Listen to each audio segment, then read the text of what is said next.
Hey, what's up wonderful ones? Jukem here with a hardcore Nuzlocke of Pokémon X, with this challenge revolving around Wonder Trading. For those not familiar with the feature, Wonder Trades lets one put up a Pokémon for trade, linking to another player who's done so too at the same time. What made these pretty neat was how quick Wonder Trades were. No negotiations like the black and white days, and it ignores the pipe bomb that is the present day GTS. But if you don't care for what you get, suck it up. Chuck that lad back into the stratosphere for an extra chance. It brought instant connectivity to the series that we had yet to see before, leading to Pokemon fans exchanging their beloved companions, or just beginning route Pokemon, rejects, or hacked ones. So with Nintendo woefully discontinuing the 3DS and Wii U's Wi-Fi connections, we're celebrating one of the coolest mechanics introduced in the Generation 6 games. As always for standard Nuzlocks, if a Pokemon faints, it's considered dead and can no longer be used, and I'm only allowed to catch the first Pokemon found in each new area. These pieces of cannon fodder will be launched across the world for someone else's Pokemon. Let me lay down ground rules for what qualifies as an eligible encounter. First, I can Wonder Trade each caught Pokemon until I receive a new evolutionary line. This does not count the original Pokemon I'm sending, so if a Bunnelby is what I'm trading to someone, I still have to accept that another person out there may trade one to me in their ambitions of obtaining rare Pokemon. I'll also re-roll my Pokemon if it's above the level cap or if I connect with the same person twice or more, /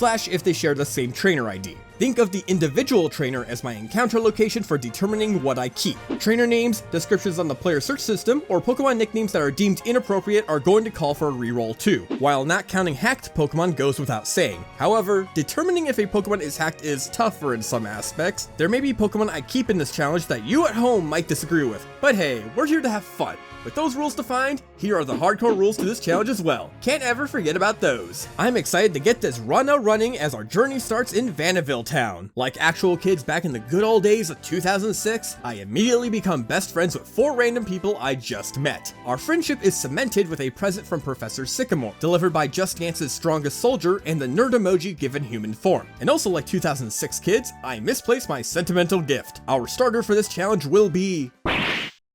I'm putting this totally one-of-a-kind, hard-earned shiny Regigigas back up for grabs only because legendaries aren't permitted and that alone. Yeah, totally. Instead, my starter is... What in the sweet name of cotton candy is happening? Well, it's possible this is legit. Let's check its... Oh my god!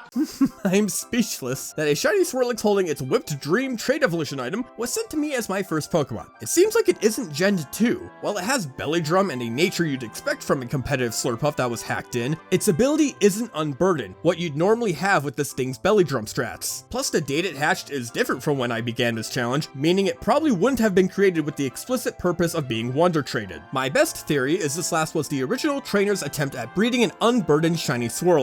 So they decided to Wonder Trade it later on with its trade item because why not? Besides, it wouldn't be a Wonder Trade oriented video if there weren't doubts regarding the legitimacy of random monsters pawned off on the internet by us as a gamer society. I'm trusting you, Hex. You better not be a cheater pumpkin eater. I'll refer to her as Baker throughout the video since I can't nickname traded Pokemon. From this moment forward, only Pokemon I keep and the people who sent them will be shown. Let me know in the comments if you pop up during this challenge. I made sure to unabashedly advertise on my PSS bio description if you recognize it. To give you another reason to comment, today's question of the day is what's your most memorable online moment in the 3DS days of Pokemon? And as always, be sure to like the video and subscribe if you're into Nuzlocks like these. If you've seen a good few of my videos, you might not even realize you haven't subscribed. Helping the channel grow by doing so is much appreciated. Anyway, let's speed things along with all those explanations and shilling out the way. There are 4 areas to catch and trade for encounters. These are Shepherd the Poochyena from Mateo, HVAC Technician the Zubat from Morbin Time, Interior Designer the Mr. Mime from Kamihikoki, and Hairdresser the Spritzy from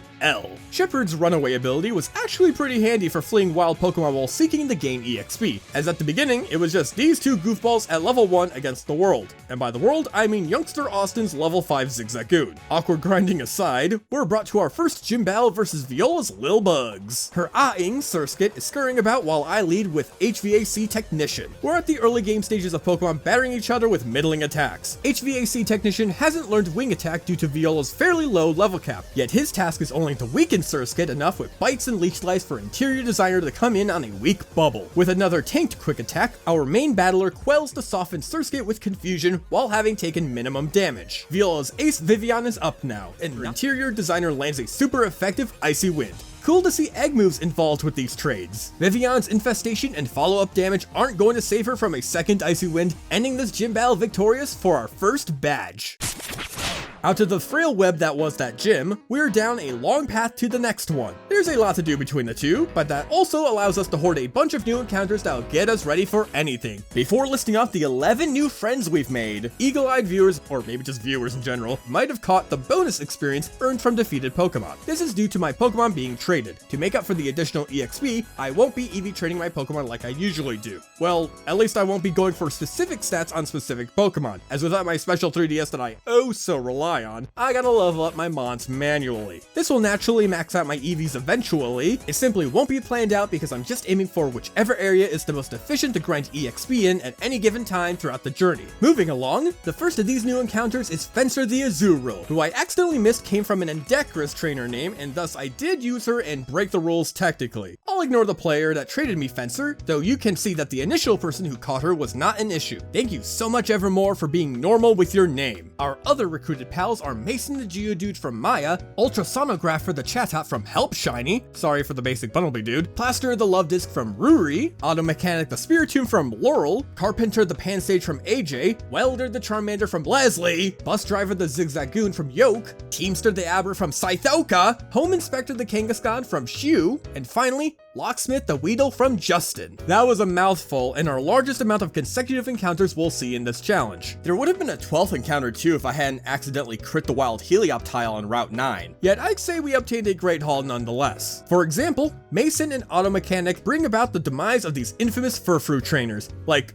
very easily in fact. I'm happy with what we've got, even if a few mons like Love Disc and Weedle were thrown in. That's the Wonder Trade experience. However, I had what I like to call a moment of oopsie doopsie, I'm so stoopsy, and require immediate lobotomization. One of these new allies of ours promptly left this plane of existence due to my negligence. Yes, what a surprise that I would foolishly allow one of my Pokemon to die in the most nothing burger circumstance imaginable. Which of these 12? Sadly, Fencer and her huge power are gone, trapped in a fiery torment caused by a wild Solrock's fire spin. Unable to clutch out her own survival with bubble beams, Fencer was swirled away from my arms as quick as she joined the squad. And it was quite offending seeing a Marill traded to me for my last couple of encounters here. I can cope somewhat since I've been showered with several other fairy types. Still, without Fencer's water power, I asked myself this question.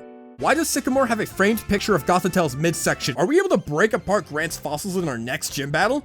Yes, without much of a problem. Carpenter the Pansage learned C-Bomb, an absurd move to acquire this early on. Her evolution into Simisage grants her the strength to Oko grants Amora. We set up a Leech Seed on his Tyrant, then swap over to Mason, the now Graveler, to mess Tyrant up with a brutal magnitude 8. The Rock-type expert was never going to put up much of a fight, winning us badge number 2. Heading to Shalor City, I'm able to gain 3 more encounters. First up is web developer the Porygon from Kashmir, who will be stuck in the PC like the Cyberduck they are due to their evolution items being post-game. There's also legal secretary the Badu from Burby, and aircraft mechanic the Pidgey from Andre. Unlike before, our travels to the third gym are short-lived. Sure, there's a battle against the gym leader Corina, but her dual Lucario are incapable of touching Auto Mechanic. Very simple victory for our third gym badge, leading us to the gym battle against Corina's fighters. Our box is filled to the brim with fairies, flyers, and a Spiritomb. Baker is the most effective choice with her power, bulk, and healing via Draining Kiss. Mienfoo? Draining Kiss. Machoke? Draining Kiss. Paul Lucha? Draining Kiss. A lovely third gym badge is obtained. Onward to the battle with the gym leader Corina. So after earning our third gym badge from this useless Mega Evolution tutorial, I go 2 for 2 in trading away Pokemon that are supposed to represent petty emotions with others in a challenge revolving all around said petty emotions. The 3 new Pokemon prior to Ramos are Dental Hygienist the Magikarp from Shigemi, Plumber the Ducklet from Foster, and Landscaper the Amora from Nymphia. A handful of options to consider to oppose his plant lads, except before I even swing my way to the mandatory Pokemon Old Man, I become stuck in a precarious situation. My careless self faced Pokemon Ranger Twiggy, who must have been born into the role of a grass-type gym trainer going by that name by itself. It sure was a surprised Pikachu face moment when she brought in the Exeggutor. For some reason, I didn't expect an Exeggutor to ever come out in this gym, and my underlevel team I was training up wasn't exactly spectacular for this situation. HVAC Technician and Ultrasonographer are the only viable Pokemon here, and the former became paralyzed by Twiggy's gloom prior. I didn't bother checking Exeggutor's moveset for potential psychic attacks. I just winged it and hoped she was limited to confusion. She wasn't, nailing a critical side shock that obliterated HVAC Technician. There isn't a moment to mourn, as Ultrasonographer has to save the day with his chatters. One isn't enough to knock Exeggutor out. Thankfully, we are struck by a confusion for reasons unknown, remaining unconfused too. It was a tough loss. At least I can say that we miraculously came out of this fight alive. In contrast, Ramos will be a breeze with all my remaining best options on one team. Specifically, the Survivor Guilted Ultrasonographer holding a Skyplate will mow through his grass types. Or at least one of his more problematic ones, as at the beginning here against Ramos's Jumpluff, I'm leading Landscaper, who dodges Jumpluff's Leech Seed and strikes back with a Refrigerate. Sorry, I forgot to switch battle animations back on after grinding. That turn played out perfectly in my favor, meaning resetting here to fix things is fine in my opinion. If the battle starts off worse for me, I'll deal with it. On this rerun, Jumpluff's aim is superior compared to last time, though that still doesn't prevent our Refrigerated return from OHKOing him. The same is said for the upcoming Weepinbell. While Eviolite defends Landscaper from any grass knots, Weepinbell's acid deals even less. Another return knocks the Pogbell out. Last is Go-Goat, whose grass knot is feeble in the face of Ultrasonographer. We juke go for the auto mechanic on a nullified takedown, going for a bit of damage using Sucker Punch that'll put Go-Go in range for Chatter to KO. Following a grass knot that dealt a surprising amount of damage, we swap back to Ultrasonographer on another one. His Chatter can then overwhelm Go-Go and finish him off. Close call. So fun fact, I saved right before fighting Ramos, right? Equipping the Skyplate to Ultrasonographer was afterward. Yep, I am holding a pointless Oran Berry instead. Like I said, if things went awry from redoing the fight, I guess I'd suck it up. This mistake would have spelled the end for our parrot on a crit, and unfortunately, Chatter isn't a 2-hit knockout with Ramos healing. That's okay, I go to Auto Mechanic to absorb the takedown, then juke to Baker on a Bulldoze. Fake Tears harshly lowers Go-Go's special defense, letting buff to Draining Kisses inevitably defeat Go-Go while keeping Baker safe from takedowns. Hectic as it was, that's a win for our 4th gym badge. There isn't a single new encounter until Clement is overcome. That said, check out this 500 IQ play Aliana, one of Team Flare's scientists, did at the Kalos power plant, swaggering me for the confusion chance, then attempting to rid that with Roar. What was she cooking? Stick with the genoscience and leave the battling to the grunts, sweetie. Also, shoutouts to this man going from "it's so over" to "we're so back" within a couple minutes of me saving his 9-to-5 environment. At this point, I traded my Pokemon who evolved from doing so using 2 of my very real Nintendo 3DSs. There is no joke here, these are very real Nintendo 3DSs. Please don't make fun of my desk space, I'm very self-conscious about it. In addition, O powers for my Pokemon Y copy make grinding much less tedious. We're all set to do battle with Clement's electrified team. He starts out with Emolga while my lead is Landscaper. The tiny rascal lands a Volt Switch, his only effective move, returning Emolga to Clement and summoning Magneton in his place. They threaten with Mirror Shot, but I predicted this play and utilized Bulldoze to break Sturdy and lower their speed. Now Landscaper can outspeed and bring down Magneton with a second Bulldoze. Heliolisk is next, who thunderbolts our Cherry Berry holding Carpenter on her way in. Low Sweep delivers more super effective speed decreasing goodness, securing a knockout next turn and dodging double paralysis lunacy overall. Clement's Emolga is left alone and walled by Hairdresser the Aromatisse, whose Moonblasts drop him out of the sky and leave us triumphant in this 5th gym battle for another badge. Lavair Town's gym is where we're headed next. One whole new encounter is available here, being Insulator the Eevee from Floron. Eevee's myriad of evolutions are wonderful options in making up for a type I'm lacking that I need for a tough boss, especially in a challenge as volatile as this in terms of what Pokemon I'm getting. I won't evolve Insulator yet, so we're due for a fight against Valerie's Fairy Brigade. Her Mawile is what she starts out with while I go with Auto Mechanic. Mawile doesn't possess a Fairy type move, making Auto Mechanic key in my strategy to weaken Mawile enough for Locksmith the Beetroll to pick her off. Decked out with leftovers and Will-O-Wisp, Crunch deals minuscule damage to Auto Mechanic. After several turns of whittling Mawile down with burn damage, infestation, and other attacks, Locksmith is on the field once Mawile faints. Her poison jabs, powered up further by a poison barb, then steamroll the remaining 2 fairies, earning us our 6th gym badge from Valerie. It's, again, a fairly quick trip to our next gym battle in Anastar City, at least after trading for 3 more encounters. We got Glazier the Wurmple from Xavier, who evolved into a Cascoon, we frickin' won lads, Pipefitter the Wingull from Red, and Millwright the Apon from Delirio. The really useful Pokemon are starting to slow down a bit. While I am a big fan of all 3 Pokemon I received, I am not sure how well they'll hold up in the late game. Oh well, a few hours of my life gone for this doggo to be leveled up later. Olympia's defeat is foreseeable in my future. She leads with her Sigilith as I send out Auto Mechanic. Our priority Shadow Sneak spooks Sigilith down to half HP. For someone obsessed with Fate, Olympia failed to read the cards in my deck, setting up a light screen and not reflect. I won't bicker about this scenario. A follow-up Shadow Sneak feints the Mega Unknown. Slowking is second and brought to barely above half health with another Shadow Sneak. Auto Mechanic remains untouched with Olympia's greedy use of Calm Mind. I begin to spam Sucker Punch, trying to catch Slowking lacking, but that's more Slowbro's trait. Slowking makes us drowsy via a yawn, though the next turn has Slowking fall for the Sucker Punch, halting the boosted Power Gem by knocking Slowking down and out. Meowstic is last against our asleep Auto Mechanic. Lousy worker. Meaning I'm swapping the Shepherd to abuse my psychic immunities further. Shepherd eats up every Shadow Ball Meowstic fires off and bites the cat continuously until Olympia is out of restorative items, KOing Meowstic and obtaining our 7th Gym Badge. If there is one thing about X and Y that disappoints me, it's how gym leaders and the roles they have had regressed since the Generation 5 games. That said, some of the vibes they give off alongside their designs are pretty neat. Olympia here, for example, speaks entirely in haiku poetic form until right when you leave, uttering a farewell. You could believe that as her breaking character to wish you well on your journey with a single word alone. Maybe I'm thinking too hard about this. Thoughts rapid like wind, blown astray from source to source.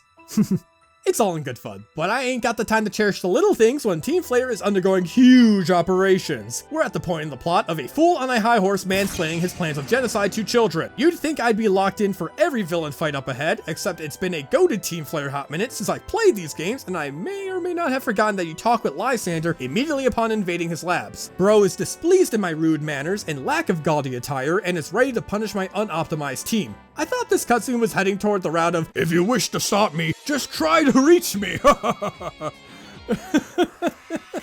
We in big trouble. It's not exactly a Pokemon Ranger Twiggy situation I've placed myself in. We have a decently strong team up and ready. Plumber the Swanna puts Meanfu on blast with Air Slash for an immediate edge. Regrettably, my one safe out versus Lysander's Gyarados was to juke over to Auto Mechanic and attempt a Will-O-Wisp. Aaron Zhang buffs don't fail me now. Will it hit? No, of course not. No, they should buff this to 95 accuracy, methinks. Not only did I miss, but this Aqua Tail, which could have also missed, but of course it doesn't, crits and prevents a riskier second try for a burn. I scramble for a bit to gather my bearings, doing my best to stall out Gyarados' outrages. I then remember that Interior Designer possesses Encore, so the Serpent is powerless against my Freaky Mime's ability to applaud hard enough. A substitute is set up for insurance before Psychics bring Gyarados down. This helps in safely freezing this Murkrow over with Icy Wind. While a Foul Play removes the sub, Welder the Charizard's Flamethrower is able to pick up a 100% accurate KO. Last is Pyroar, and this is where Lysander has an undeniable edge in this battle. My team is hanging by a thread, with Landscaper's Ancient Power not dealing the damage necessary to beat Pyroar. Pyroar's Rivalry grants it a 25% damage bonus on same-gendered Pokemon, and what do you know? 5 of my Pokemon are male just like him. He outpaces my whole squad and hits too hard with Fire Blast and Hyper Voice. Almost no one is capable of challenging this feline without getting hit on the way in and then getting KO'd the next turn anyway. My one chance of a deathless battle relies on Hairdresser coming through, avoiding crits on 2 separate turns and delivering the killing blow with Psychic. Hairdresser is sent in on a Hyper Voice. No crit. He fails to dodge the incoming Fire Blast. No crit. I'm begging you, Hairdresser, release us from this infernal duel! It's no use. Psychic misses the KO by a hair. With Pyroar's updated prescriptions, he connects with his 4th Fire Blast in a row. Burnt right down to cinders, that's the end for Hairdresser. My lapse in memory caused this death, and it's the first that really struck me in the heart. Our prior 2 deaths occurred with Pokemon I hadn't utilized much before they fell. Hairdresser was a mainstay ever since he evolved back during our Lumiose gym battle. I'll avenge him. I must dodge another crit to do so, as I had removed Sucker Punch on Auto Mechanic just before this battle for Dark Pulse because I was sick of the AI's guessing games with it. Awesome timing, I'm more than aware. Welder does manage to avoid a Hyper Voice crit, and thus puts an end to our first fight with Lysander with 1 death added to the tally. On the bright side, the rest of Lysander's laboratory is fought through without worry. Many grunts and scientists are prone to Baker's recovery shtick with Draining Kiss. My other teammates aren't too shabby either in beating down Team Flare. It isn't too long before Lysander demands a rematch within Team Flare's headquarters. This time, I've come prepared. And by that, what's actually happening is interior designer witnessed the slaughter of his fairy brethren and sought the execution of Lysander's entire team as a one-mime army wielding a mighty magnet for Gyarados like Mjolnir, which goes beyond miming. This is very real. Lysander's team is freaking dead. That's fine, he deserves it. So I casually catch my Team Flare Secret HQ trade fodder encounter, and Lysander wants another salty run back. This battle is mainly a repeat of the fight 20 minutes ago. Conflict supposedly arises with the arrival of Mega Gyarados. Despite his power, Legal Secretary of the Roserade can be sent onto the field safely on his Aqua Tail. A Miracle Seed boosted Grass Knot is then just enough to guarantee a knockout from full HP. That's our last match with Lysander completed, ending Team Flare's ugly schemes forever. Lysander then nukes the place in an explosion much milder than the Karen at underpaid employees, and I'm on my way to the last gym in Snowbell City. This brings us 7 new encounters. Roofer the Sentrant from Rainer, Paramedic the Caterpie from Helly, Dredger the Tentacool from Akatsuki, Boilermaker the Remoraid from Omega, Coleman the Torkoal from Kisara, Esthetician the Ralts from Mommy, very unfortunate thing in English, and Electrician the Electrode from Dylan. The latter is my first electric type after various rejected traits for one occurred, whether from being above a level cap or sharing a trainer ID with another Pokemon. Yes, that rule actually came into effect. Ironically, one of those was Electrode themselves. I've also been gaining a boatload of Gen 1 Pokemon throughout this challenge. Like, I get it, X and Y are heavily Gen 1 biased. I am purely making an observation that people are more willing to trade away the oldies. Welcome to the modern age, Boomermons. Haha! Route 19 is where the next notable battles occur in the rival gauntlet. Shauna and the Stepmania Fanatic dole out decent damage toward my team, yet I get a break by being healed by the nerd before fighting him. Thanks, was his name Trent or something? Ah, who cares? The fights with these guys go entirely in my favor, bringing us to an anticlimactic mess where an underleveled welder melts through Wolfric's ice-cold mons by mashing the flamethrower button. The irony of this is the man states before our match begins that he could be the toughest gym leader I'd have to face or a total pushover depending on my Pokemon and moves. Problem is, it isn't difficult in the slightest to find super effective coverage. But that's the harsh cold reality you gotta live in when you specialize in a type as fragile as ice. Not a fantastical or memorable finish for our 8th and final gym badge, yet there's more to go at the Kalos Pokemon League. Reaching Victory Road, we run into our final rival battle with Serena. I ignored every match with her beforehand due to how I was employing the exact same strategies to beat her every time, typically only needing to add on to it when she gained more Pokemon, and this was no exception. Auto Mechanic deals with Meowstic using super effective priority attacks. Retaught Sucker Punched him after the incident. Dental Hygienist Ice Fangs Altaria. Jolteon is walled and earthquaked by Mason. Auto Mechanic appears once more to Sucker Punch Delphox, and Baker drains away Absol with 2 smooches. That's every obstacle cleared away before we can prepare for the Elite Four and Champion. I make sure to catch our final Wonder Tradables from Victory Road in areas I previously missed, like fishing in towns and apparently Route 16, which is entirely missable. These final Pokemon are Pet Groomer the Furfro from Sabrina, Painter the Vivian from Billy Jr., Paralegal the Doduo from Alicia, Potter the Shroomish from Giratina DS, Radiation Therapist the Noibat from Asher, Ironworker the Skarmory from Kalium. That's just Kalim's Korean name, so good luck figuring out who that is. Finally, there's Lineman the Plusle from T-Shad, marking our end for encounters in this run. For these final battles, I want to say that it was tough to give every Pokemon traded to me a significant role in important fights. I'd like to think I did a surprisingly decent job at using a variety of choices, but the grinding did get exhausting at several points training all these encounters. That said, I did get the opportunity to bring 3 Pokemon unseen so far for the Elite Four. Baker, Mason, and Welder also get to see us through to the end. The former 2 only because my friend Mage wanted a Golem on the E4 team, and we somehow brought about the whole Draining Kiss nonsense you all have seen throughout the video, including this. Really bringing the connections with those online theme to an extreme here. Don't ask how we got to this point, it's lamer than you think. But the art was made by my friend, and I appreciate him for doing so for the bit. His link is in the description. As for the prepping itself, our prep squad covered exploration for TMs, while other items were obtained through thief and haphazardly destroying the environment. Anyway, these 6 friends of ours plan to bring their A-games to win the day. If you're curious why I went with a Vaporeon instead of the potential Tentacool I received earlier, what Tentacruel? Let's get this finale underway! Seabold Seafood is first on our plate. His Clawitzer is sent out as I lead with Insulator. She's equipped with a lagging tail robbed off a wild Slowpoke, yet Quick Attack ignores the effect of moving second thanks to enhanced priority, making sure I don't get Dark Pulse flinched. But we're not hit by that move, instead a Dragon Pulse that doesn't do much damage. Ignoring the fact I could have bought a full incense instead of thieving like a maniac for an hour, the reason for this item choice is to baton pass slowly the following turn, tanking another attack and unleashing Electrician. Their magnet boosted Thunderbolt is a guaranteed KO on Clawitzer now thanks to the Quick Attack before. With Electrician's Earthquake weakness, Gyarados is up second. He's immediately fried by a 4-time super effective Thunderbolt. Seabolt's Ace Barbaracle is third. We switch to Baker, being unbothered by the Stone Edge on her way in. With a Miracle Seed, Energy Ball obliterates Barbaracle in a single shot. Last is Starmie. They're incapable of killing our full health Electrician. After Electrician is blasted with a Psychic, a final Thunderbolt causes Starmie to rise up to the surface. Finished with a clean plate, Seabolt of the Elite Four is done in a 5-star fight. Wickstrom's Ironclad Steel types are who I battle next. It's his Klefki versus our Golem, Mason. We salute to the Smogon gods with an exchange of spikes and Stealth Rock before Klefki razzle-dazzles us with a potent Gleam. Mason hangs on, holding a Babiri Berry to survive Flash Cannon 2 if that was used instead, allowing her to put Klefki in his place with Earthquake. Probopass is second, whose Sturdy is broken from the Stealth Rocks, granting us a free KO with Earthquake again. Then there's Aegislash. The Shield form, Blade form guessing game will be maneuvered around by Welder, resisting a dull Iron Head on the way in. We possess both Protect and Substitute to try and catch Wickstrom off guard. In due course, this matchup reaches its finale with our sub remaining as Aegislash in Blade form feints to Flamethrower. Wickstrom Scizor is its final Pokemon. He isn't excited about the prospect of being crisped by Welder's Flamethrower. Aegislash's stance change may have been tricky, but the second member of the Elite Four has fallen. Things are heating up with Malva's match. Her leading fire type is the dreaded Pyroar as I send in Electrician. We roll up with a Rain Dance to lessen the power of fire attacks, forcing the AI to never use them in the off chance I'm burned during my plan. A Hell to Damp Rock increases the turn count of Rain to 8. After taking a Flamethrower, Electrician is swapped out for Mason on a Noble Roar, lowering our attack. She does so again next turn, meaning a -2 Earthquake doesn't KO her. Pyroar's Hyper Voice deals minor damage to Mason, stopping the final Pyroar of the run with another Earthquake.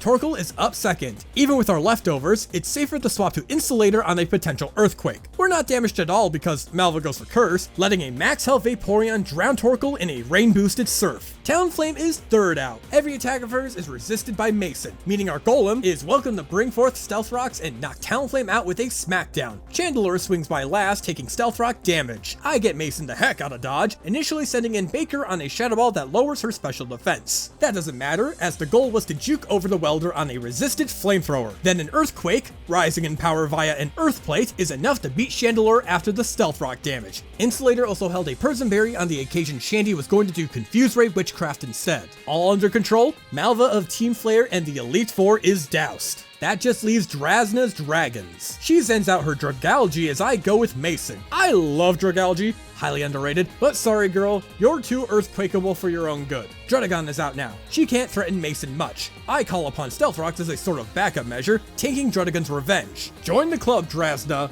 Drayden and Iris did this Druddigon rubbish a generation ago. With a Pixie Plate, her Moonblast straight down both Druddigon and the Altaria sent in afterward. Noivern is all that's left, who senses Esthetician's Plate of Mass Destruction. While I had several alternative plans in scenarios where Air/Flinches ran amok, like Ice Beam Insulator, Zoom Lens Rockslide Mason, and Baker in general, the first Air/, fails to flinch. Noivern is wide open for Esthetician's third Moonblast in a row, finishing all of Drazna's Pokemon and defeating the whole Elite Four. The final trainer standing in the path to the Hall of Fame is an actress. She plays the role of champion quite well, at least in universe. She might seem delicate by appearance, but that ploy would cause irreparable damage to my team if I wasn't in the right mindset to take her on. I've got all I need, and my partners are raring to go. Let's put this challenge to an end, facing off with Pokemon champion Diantha.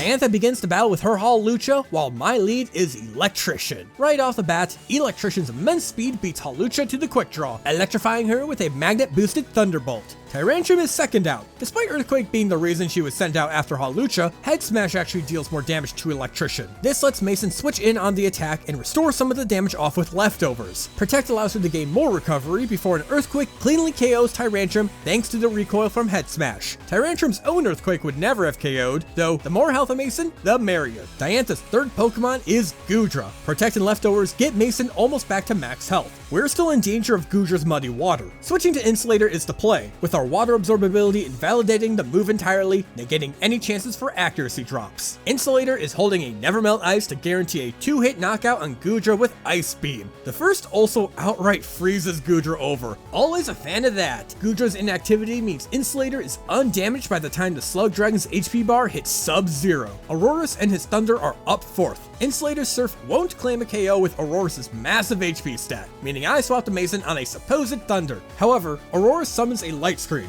I don't want that for the future, so I break out the Brick Break tech to shatter the barrier while simultaneously OHKOing Aurorus. Gourgeist is up fifth, who is met by my switched-in welder during a puny seed bomb. Not much needs to be explained. The pumpkin was put into the microwave. Diantha's final Pokemon is her ace Gardevoir. Her Mega Evolution threatens my team with her power and coverage. Things will be riskier than usual as I swap to Electrician. Electrician, at the very least, appeared on a resisted Thunderbolt. They are responsible for one thing here: paralyzing Gardevoir with Thunder Wave to slow her down. Moonblast will easily KO Electrician on a critical hit, though that situation is avoided as they survive with 15 HP. I swapped them out for Esthetician for the Gardevoir mirror match of the century on another Moonblast. We live the attack without worry, though what is panic-inducing is the special attack drop inflicted on us. Welp, we can't afford to keep stalling. Esthetician is armed with a gun, Hyper Beam, and by using Mega Gardevoir's own Pixelate ability against her due to Trace, our beam will engulf her and they missed.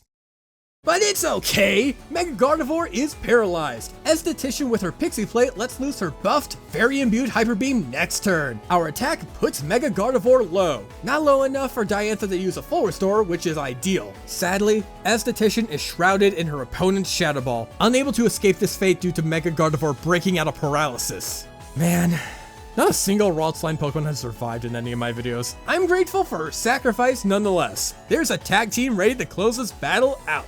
I send in Baker, with a wish for her honey boo boo to bring home the bacon. Baker survives Gardevoir's deadly Moonblast, letting her pass the torch to her beloved by switching out. Mason steps up against a special attacking monster, hanging on after a second Moonblast tries to tear the two apart. Baker's wish is granted, restoring the weakened War Maiden and giving her the motivation to fight on. Paralyzed in fear and electricity, Diantha's signature Pokemon cannot keep pace with nor fathom the might of Mason's Heavy Slam, dunking her into oblivion and bringing us victory in this Pokemon X Wonderlock. Also, yo, Mason reached level 69. Nice. We're champions of Kalos and the internet.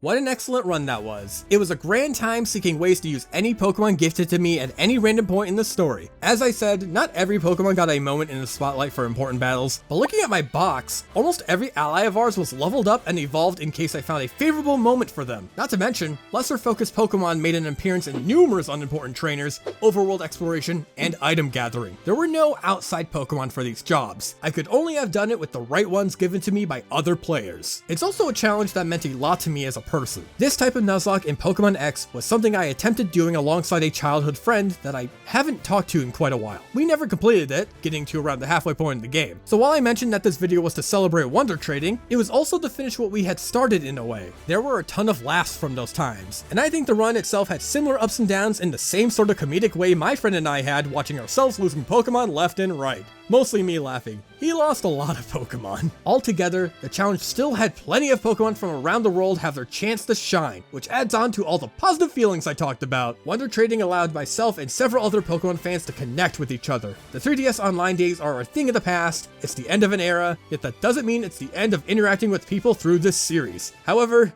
it is the end of the video. One last shout out to my friend Ecto for translating the Japanese names and giving pointers on how to pronounce them. It was important that I at least attempted to correctly name each person who traded an encounter. If I still got any wrong, apologies. And again, if you enjoyed the video, give it a like and subscribe to the Jukem YouTube channel for more Pokemon content. See y'all next time.